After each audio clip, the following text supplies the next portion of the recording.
Assalamualaikum warahmatullahi wabarakatuh. Selamat siang dan salam sejahtera untuk Bu Triandri dan teman-teman sekalian. Dalam kesempatan baik kali ini, saya Veriana Prameswari dengan NIM 81114213222 akan menjelaskan mengenai kontrol manfaat dalam pernikahan kedua. Nah, pertama-tama perlu diketahui dulu nih, apa sih pernikahan kedua? Apakah setelah menikah yang pertama dan selanjutnya cerai lalu menikah kembali dan akan menjadi pernikahan kedua? Ternyata dalam hukum perdata sendiri, pernikahan kedua itu diartikan sebagai, orang yang telah orang yang menikah lagi jika sebelumnya telah dikaruniai anak. Jadi jika pernikahan pertama kita dikaruniai anak dan kita akan menikah lalu cerai dan kita akan menikah lagi, itu kan disebut sebagai pernikahan kedua. Sedangkan kalau misalnya dalam pernikahan pertama kita tidak dikaruniai anak dan kita akan menikah lagi, tidak dapat disebut sebagai pernikahan kedua karena tidak memiliki keturunan. Selanjutnya, kita langsung aja nih ke contoh kasusnya. Jadi gimana sih kontrol manfaatnya dalam pernikahan kedua?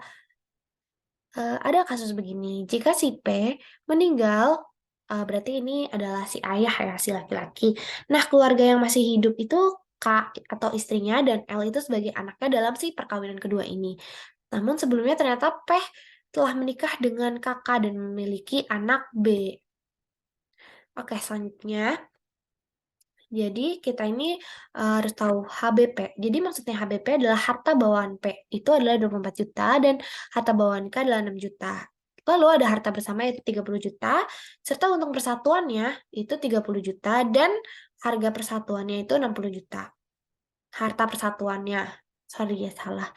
Nah lanjut, pengerjaannya begini, untung persatuannya kan 30 juta, jadi dibagi 2 si P dan K itu jadi 15 juta. Nah, harta P itu 24 juta ditambah 15 juta sama dengan 39 juta.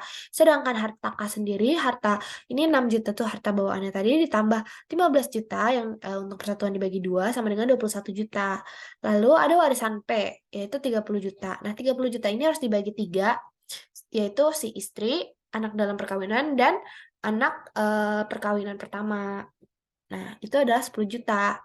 Lalu harta si K ini 30 juta.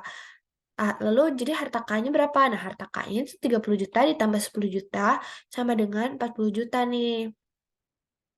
Nah, tapi ternyata K nggak akan dapat harta itu tuh secara cuma-cuma. Ternyata juga ada perhitungannya untuk K tuh harusnya tuh dapat berapa sih? Nah, eh, ada yang namanya kontrol manfaat. Jadi, kontrol manfaat itu adalah maksimal dari hartanya si P. Nah, misalnya harta si P 39 juta, itu akan dikali 1/4 sama dengan 9.750.000. Jadi yang diambil adalah 9.750.000. Selanjutnya, 9.750.000 itu dari yang 10 juta. Nah, terus keuntungan si K-nya. Keuntungan si K ini 40 juta dikurangi 21 juta sama dengan 19 juta.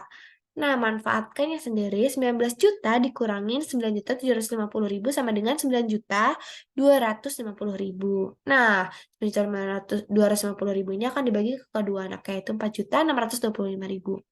Selanjutnya, ini adalah hasil dari perhitungan warisannya. Nah, si L ini 10 juta ditambah 6.625.000 sama dengan 14.625.000. B-nya 10 juta ditambah 462.025.000 sama dengan 14.625.000. Dan si K-nya dari si harta warisan sendiri itu mendapatkan 9.750.000. Tapi K itu ternyata nggak cuma dapat warisan, dia juga dapat harta akumulasi semuanya. Nah, harta yang didapat K itu dari harta warisan 9.750.000 ditambah si 21 juta itu. Jadi si K akan mendapatkan 30.750.000. Sekian pembahasan dari saya Fernanda Prameswari. Semoga pembahasan saya ini dapat dimengerti dan bisa bermanfaat bagi teman-teman yang sedang mencari untuk perhitungan kontrol manfaat dari mata kuliah hukum waris, yaitu khususnya bagian perkawinan kedua. Terima kasih semuanya.